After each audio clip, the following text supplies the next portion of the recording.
طلائع الجيش يفوز على الأهلي الضعيف بهدفين مقابل هدف، والأهلي في طريقه لخسارة الدوري العام.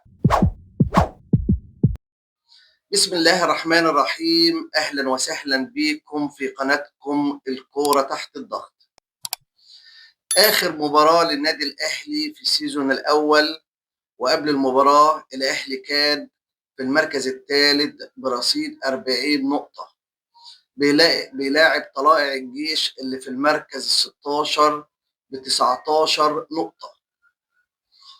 هنيجي نشوف اللي الأهلي لازم يفوز الماتش ده عشان يتنوا على الصدارة وينافس الزمالك وبيراميدز.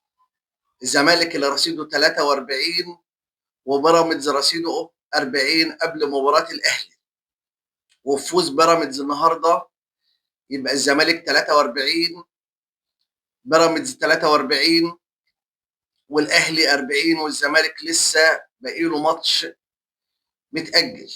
الزمالك لو فاز الماتش ده هيوصل للنقطة 46، يبقى فارق عن النادي الاهلي ب6 بونت.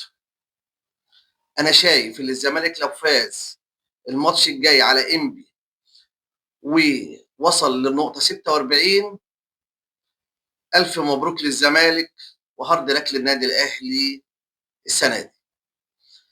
خلينا نحلل مباراة الأهلي وطلائع الجيش. الأهلي بدأ المباراة ولاعيبته كلها عاوزة تتضرب بالنار. الأهلي بدأ المباراة في منتهى الدلع. الأهلي بدأ المباراة ومفيش روح ومفيش رجولة في الملعب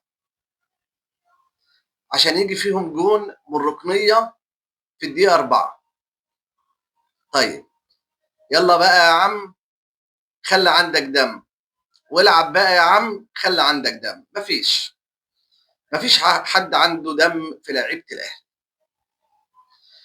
بيلعبوا كورة وكل بساطهم وحشة وتمريراتهم وحشة وتمركزهم وحش وخط دفاع سيء. لغاية الدقيقة 21 الأهلي بيجيب جون من عرضية لبن شرقي بتخبط في ال18، اتنين من الأهلي بيخشوا يكملوها. يعني يا ريتها من جملة عادلة كمان. لا، بينتهي الشوط الأول والنتيجة 1-1، والأهلي بقى هينزل الشوط الثاني هياكل طلائع الجيش وهياكل الملعب وهياكل المدرجات. ما حصلش. زي ما قلت لكم الشوط الثاني اللعيبه ما عندهاش دم برضه. اللعيبه موظفه، اللعيبه بتتمرد. واضح ان اللعيبه بتعلن تمردها الفردي لغايه دلوقتي. ده تمرد فردي، كل واحد كده ما بينه وما بين نفسه مش عاجبه الاوضاع في النادي الاهلي والاوضاع في الملعب. واضح اللي في مشاكل في اوضه اللبس.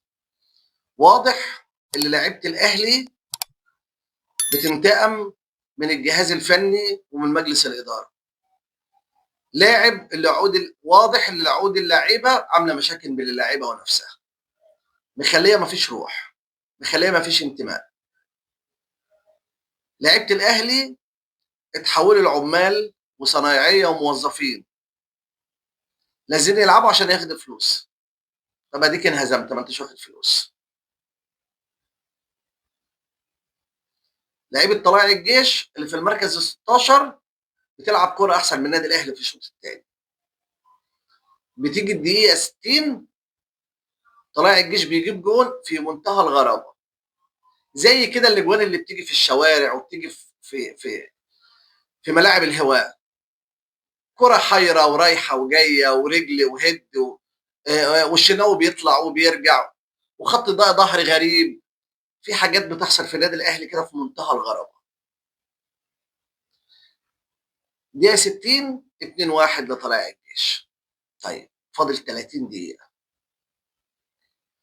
مفيش هجمة في ال 30 دقيقة للنادي الاهلي. مفيش هجمة ولا تكتيك النادي الاهلي لعب بيه.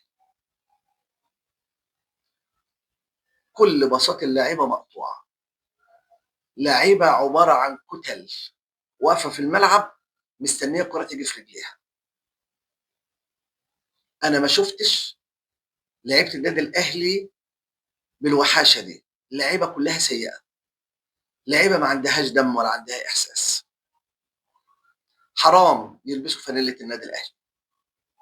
طلائع الجيش النهارده احلى من النادي الاهلي بكتير. طلائع الجيش اللي في المركز ال 16 اللي ما بينافسش على الدوري احسن من النادي الاهلي. النادي الاهلي واضح اللي هو كده هيخسر الدوري العام. واضح ان النادي الاهلي ماتش الترجي الجاي هيخسره في مصر. واضح ان النادي الاهلي السنه دي خلاص هيفقد كل شيء. طيب العب الست ماتشات اللي فاضلين، العب بقى يا عم، خلي عندك دم. العبوا وخلي عندكم دم، حتى لو تخسروا الدوري اخسروه بشرف واخسروه برجوله. زي ما عودتكم في اخر كل مباراه اللي احنا بنقيم اداء النادي الاهلي. محمد الشناوي 0، محمد هاني 0، ياسر ابراهيم 0، هادي رياض 0، بالعمري 0، مروان عطيه 0، اليو ديانج 0، امام عاشور 0، تريزيجيه 0،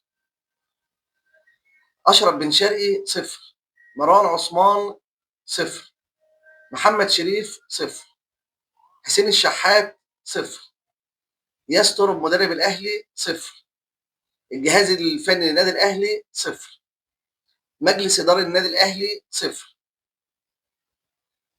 لايك وشير وسبسكرايب عشان يوصلكم كل جديد. دمتم في رعايه الله، والسلام عليكم ورحمه الله وبركاته.